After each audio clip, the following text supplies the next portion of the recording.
What's up, Space Monkeys? This is that episode I know you guys were all waiting for. I'm going to break down Joe Biden's State of the Union address.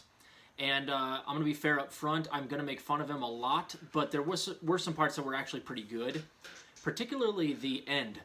So I am going to give Joe Biden some credit rhetorically on some of these things, but I'm also going to shred him for a lot of the stuff that he said that was absolutely cliched, bogus, platitudinous, what have you. So, and I've only gotten about 7 hours sleep over the last 3 days because I've been really, really sick. So this is easy, guys. I'm not even functioning on 100% capacity right now, and I just listened to this morning on 1.5 speed, which I highly recommend, and shredded it just writing down on like some envelopes on my kitchen table. So it's that easy, and it's about an hour long, and I'm going to break down about 20 different parts of it very briefly, and why some of them are bullshit and why some of them aren't. So first thing he starts off with was a bunch of cliches. He says at the beginning, America is on the move again. How? Because of us doing well with vaccinations. You know, we're still in a recession. COVID is far from over. How are we moving forward? And in fact, you've broken so many of your campaign promises. I'd like to specifically know why you think we're moving forward, other than the fact that we're getting vaccinated at a normal rate now.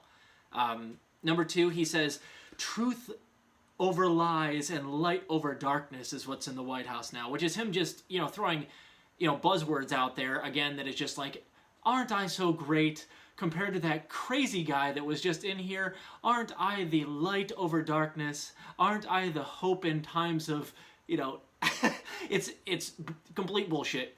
But apparently a lot of people have a favorable thought or a favorable impression of Joe Biden nowadays. Like 6 in 10 Americans think he's doing a good job. So like, I don't know, maybe those buzzwords work, but I thought that was stupid because, again, on paper, he and Trump are more or less like an F and a D-. Like, how is that light over darkness? He is a dim bulb, if anything, Joe Biden. 5 minutes in, he was quoted as saying, "Oh, we're using every available resource to get vaccines to everybody," end quote. Yeah, for Americans, but he neglects to tell you that he won't put his weight behind the countries in the World Trade Organization, as we've talked about on this show before, to release the intellectual property rights to the vaccines so that these companies that are here in America have to release their vaccines to the rest of the world so we can actually avoid another huge outbreak in 9 months. Because most epidemiologists say we have about 9 to 12 months to get this under control before variants creates mutations that will make COVID completely immune to our vaccines currently. So this can't be done 6 months from now. It has to be done right now, and he has not put his weight in behind those countries in the World Trade Organization. And if he actually gave a shit about actually getting everyone vaccinated, that's what he would be doing, because it's just that easy. It takes nothing other than him just putting his weight behind those countries, and those companies would likely have to release the intellectual property rights. But he's not going to do that because he doesn't care about vaccinating third world countries, but he will toot his own horn about how we're finally doing better vaccinating than it was under Trump. Bravo. Again, D-, and he wants an A. Fourth, he says, over 50% of adults have gotten their first shot. Yeah, but studies show that you don't get an immune response unless you get fully vaccinated. And the first shot doesn't do jack. Anybody that's gotten both shots will tell you that it's always the second one, the booster, that makes you feel like crap, that elicits the immune response. If you get the first one and not the second one, it does you not. So this means nothing. He wants the public to go, oh, he's got 50% of people vaccinated. But that's not what he said. He said over 50% of adults have gotten their first shot. That doesn't matter. And if I may, I'm a doctor. It doesn't even matter if all of them had their second shot, if 50% had their second shot. Herd immunity still doesn't kick in until 70 to 75%. Ask any doctor. You have to have about 2/3 to 3/4 of the entire country, or ideally the globe, vaccinated fully with their boosters to get herd immunity. So this is a stat that makes no sense at all. Who cares how many people have gotten their first shot? And then he says right after that, every shot is a dose of hope. Just shoot me now. More cliche, platitude. And you notice he says those words a lot. He gained those from the Obama years where it was all hope, change, we're the light in the darkness. Whatever. 8 minutes in, he says, quote, "We kept our promise to send $1,400 rescue checks out immediately." Bullshit. You guys promised $2,000 checks, and this is just spitting in the face of everybody that was all on them about that. You're just lying. Like, you, Warnock, and Ossoff were all publicly saying $2,000 out the door immediately. That's on record. Stop gaslighting people. You're lying, and you're assuming people are too stupid or don't have like long enough memories to remember what you guys said. So 10 minutes in, he uses we cut child poverty in half once all of these, because what actually is cutting the child poverty rate is the child tax credit that you can now claim on your taxes. Yeah, that might cut child poverty, and it looks like it's going to cut it about 45%, but it's only for this year. And you didn't change the underlying issues that caused that child poverty to begin with. So this next time tax time comes around, it's not going to be the same child tax credit. It's just this one child tax credit this year. So you're just putting a Band-Aid on something that's going to get infected and be horrible this time next year. But he wants to take credit for cutting child poverty right now. It'll go to 45%, and then, or it's gonna. I forget exactly. It was at. It's going to cut child poverty 45%, and then that'll just be whittled down over the next year because you haven't addressed things like minimum wage hike. Child poverty isn't just going to go away because you added, I think it was $800 per child, something like that. It went from I think it went from $3,000 to $3,600 or $3,800 per child, something like that. Don't quote me on that, but it went up about $800 per child. That's going to be whittled away in months. Most people are numerous months behind on rent. So it's a bogus stat, and I hate that people keep using it. You have cut child poverty right at this very second, 45%. But this time next month, that number's going to be way down. So it's it's not a good stat, and I hate that they're running with it. At about 13 and a half minutes in, he talks about the number of schools and houses that still don't have clean water. He's talking specifically about, I think it was something like 400,000 households or and so many different schools. And I'm like, yeah, that's true, but didn't you just accept Rick Schneider's endorsement when you were running for president? He's the guy, he was the governor of Michigan, and Flint. He was the one that basically covered up all the shit that was going on in Flint, Michigan, which still doesn't have clean water, by the way. That happened what? That was it's a fucking decade ago. They don't have clean water yet. And you accepted his endorsement. Don't act like you care about this stuff. You could fix this stuff immediately, but you haven't been pushing anything. I mean, maybe there's something in the infrastructure bill that I didn't know about, but as far as I know, you haven't championed anything on this. So I don't know what he's talking about, and you absolutely, embraced Rick Snyder's endorsement when you should have just been fuck you, I don't want your endorsement. So don't say that you care about clean water when you're not doing anything about it, Joe Biden. And in fact, if you're still buddies with Rick Snyder, this is all empty. Number 8, he talks about climate change creating jobs, like building charging stations on the side of highways. Okay, that's a good point. Combating climate change does create jobs. That's why we want you to do the Green New Deal. The Green New Deal, I think, creates something like 20 million new jobs over a decade by itself. But you'd rather do your absolute quarter measure of the Green New Deal, which is what you'll aim for, or less, and that'll be whittled down to nothing, to what? How many jobs are going to be created building charging stations?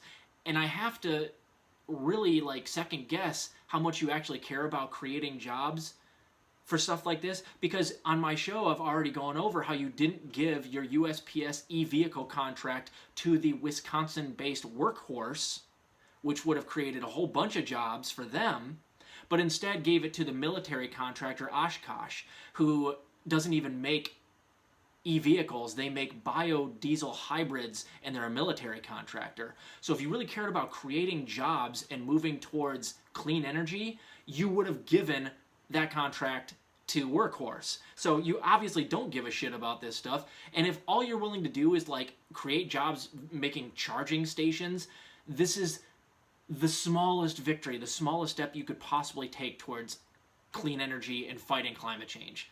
It literally, if this is all you're going to do is something little like this once a year, the 4 years you're in there or 8 years, we're doomed. We have like 9 years to get our CO2 emissions under control. This is not going to help. I mean, it'll help just absolutely so barely. You could do much better. So I hate that he says that. We're just going to create a whole bunch of jobs building charging stations.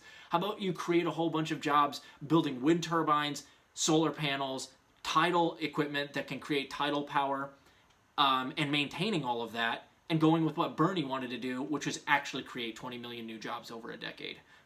But you don't want to do that because you're in the pockets of big oil.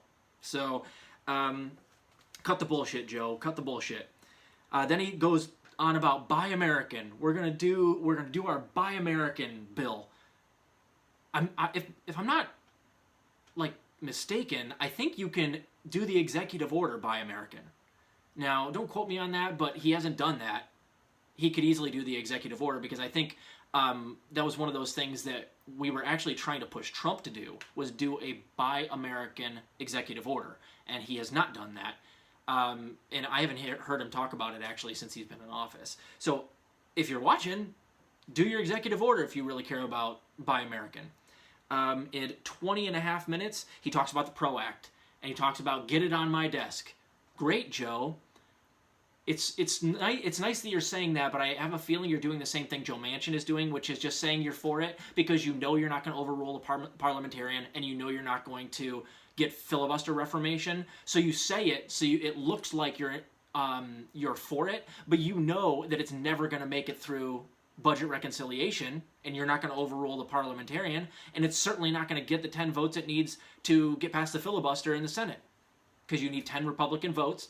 They're going to filibuster. If you're not going to get rid of it, you know it's dead on arrival, so you get behind it. Let's see if you actually overrule the parliamentarian, or let's see if you actually get behind filibuster reform, and then we'll talk about the PRO Act. But you know it's DOA right now, and methinks you're not going to do either of those two things, so getting behind it is completely vapid. At 21 minutes, he talks about $15 an hour. I'm fighting for $15 an hour. Bullshit.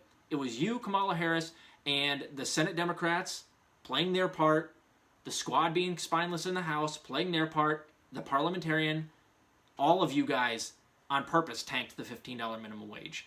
But you absolutely had your part to play there, Joe, because all you had to do was strong-arm the Senate, make sure that they voted that it was okay, or, better, fire the parliamentarian and just push it through, budget reconciliation. That's what the Republicans do, fire the parliamentarian. But you care so much about it in here, but you don't care about overruling Elizabeth McDonough, and you don't care about filibuster reformation. So again, it's completely bullshit. No one stood in the way of $15 minimum wage as much as you did. And of course, the other people I just mentioned. Bullshit. 24 minutes in, he says he wants to cure cancer and Alzheimer's. That's good. I'm glad he wants to do that. I want there to be a lot of money going to NIT and to research for those things. But I'd like to point out something. He's against marijuana, which has plenty of evidence that it can fight many different types of cancer, not to mention a whole bevy of other diseases, but he won't take it off as a Schedule 1 drug. He can do that via executive order. If you actually cared about it, about helping cancer, you would remove marijuana from Schedule 1.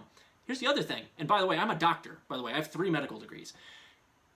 So I've read a lot of this, from journal articles. I'm not just pulling out of my ass. Beta amyloid plaque in your brain is what causes Alzheimer's, okay? Beta amyloid plaque is attacked by THC, and it doesn't form well when you have THC in your system. So Alzheimer's is literally preventable if you smoke or if you use edibles or whatever you want to do to get CBD and THC into your system. You have less likelihood of getting Alzheimer's. It also has a neuroprotective effect when you're drinking. If you smoke and drink at the same time, your brain cells that normally would be killed by alcohol, a lot of them don't when they're being protected by THC and CBD molecules, which protect a lot of your neurons. So if you really cared about cancer, Alzheimer's, all that stuff, take marijuana off as a Schedule 1 drug. That's the least you can do. It's executive order. It takes literally just the signing of your name. But he doesn't care about that. He's in the pockets of Big Pharma. So he's not going to do that. He doesn't really give a shit about. He'll just keep giving money to these huge corporations to come up with what? New chemotherapy? What would they? There's so much money to be made in chemotherapy and radiation right now. It doesn't behove them to cure cancer. They would lose a ton of money. It's part of the reason they don't want marijuana legalized, is because they stand to lose a ton of money on chemotherapy and radiation treatments. Extremely expensive.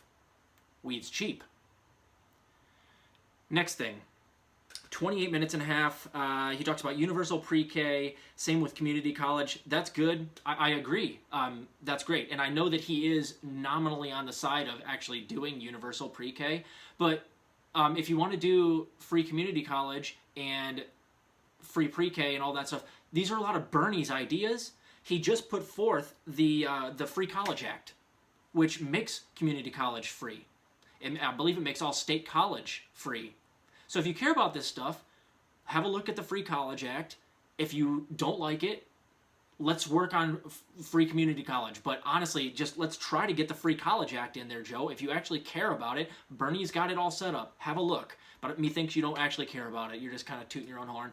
It was interesting to see Elizabeth Warren stand up when he was talking about universal pre-K. And here's my impression of her when she was standing up for that. She was like,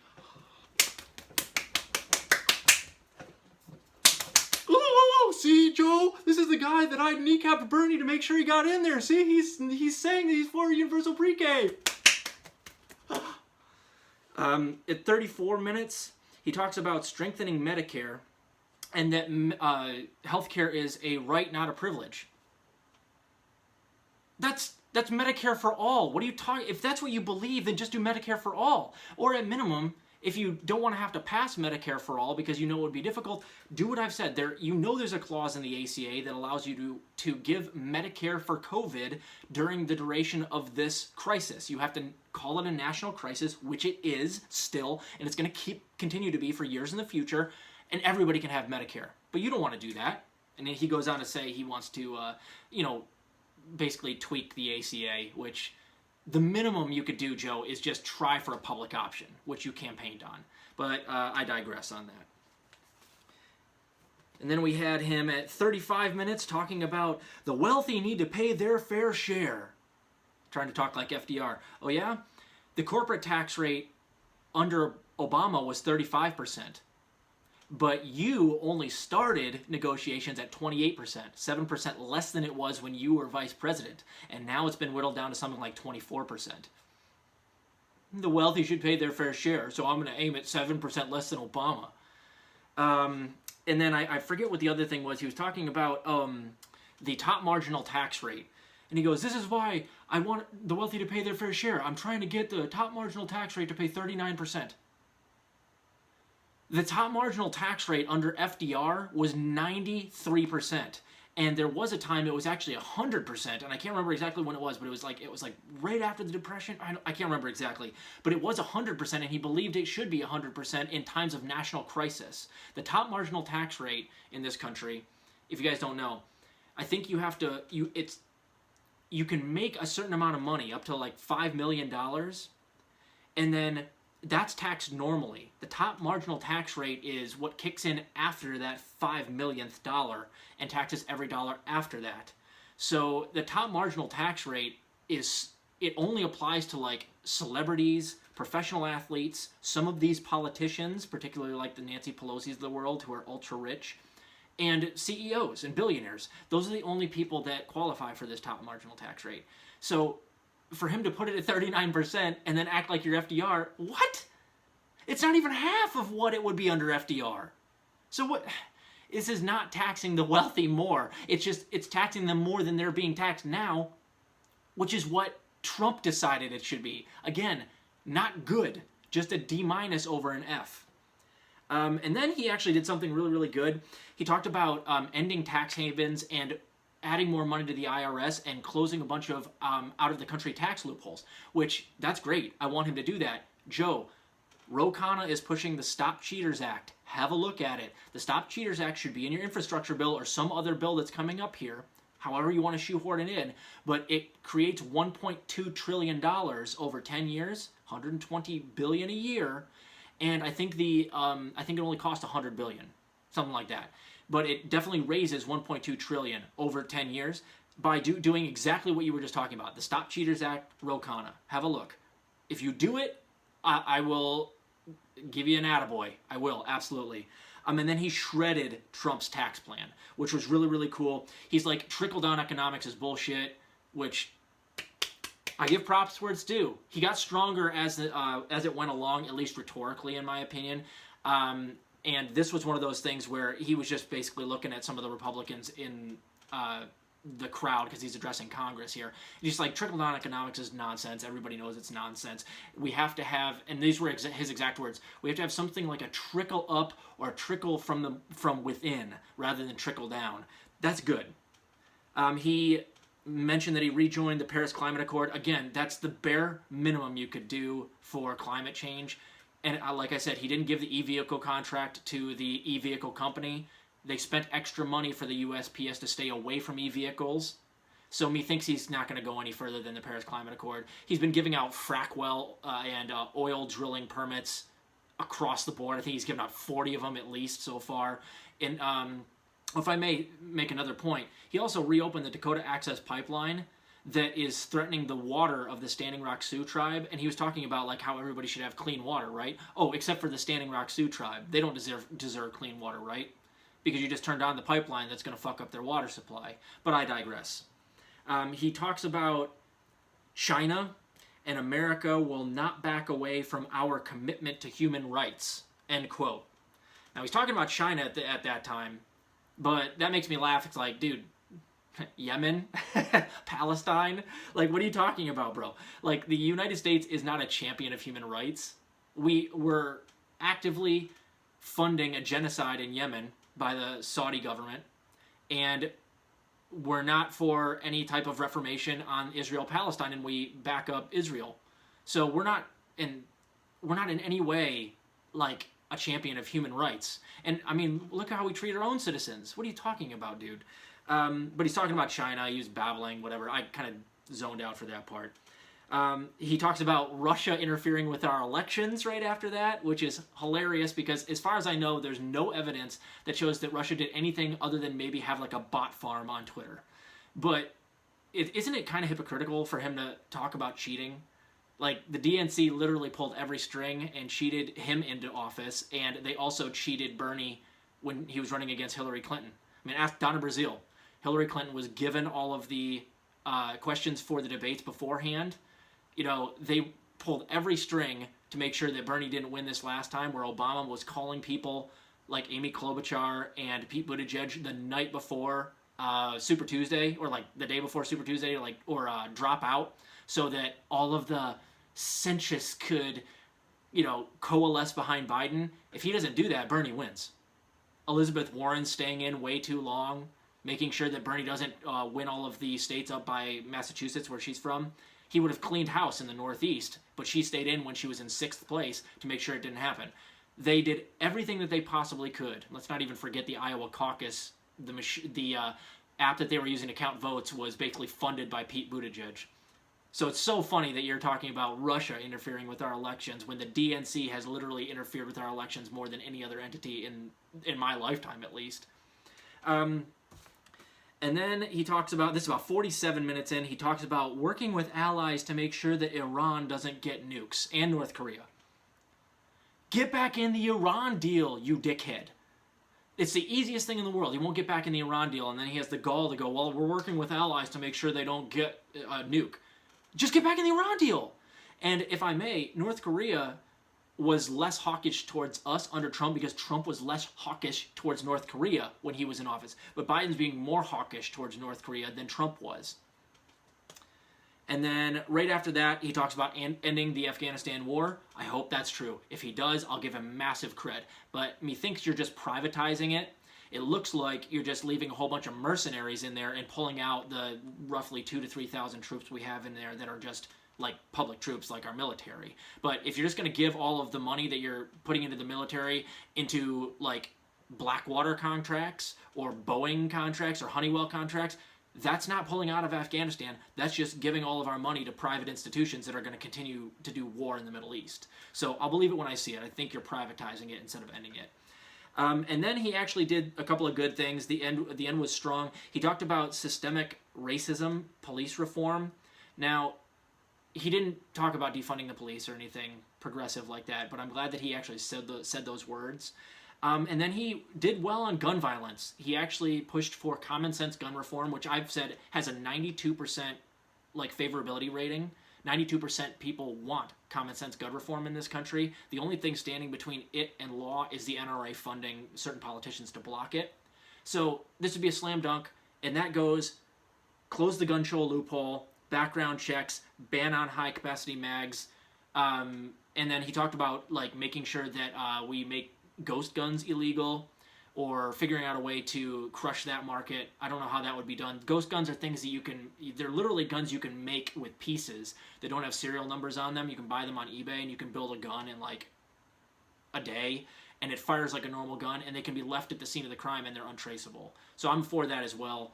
So that he was really good on that, actually. And I hope he pushes for that, because it's a 90-10 issue. You could easily get that stuff done. Strong-arm the people that are in Congress that are being funded by the NRA. Shine the world's biggest spotlight on how inhumane they are and that they're being funded by the NRA, and you'll get the votes you need to pass this stuff.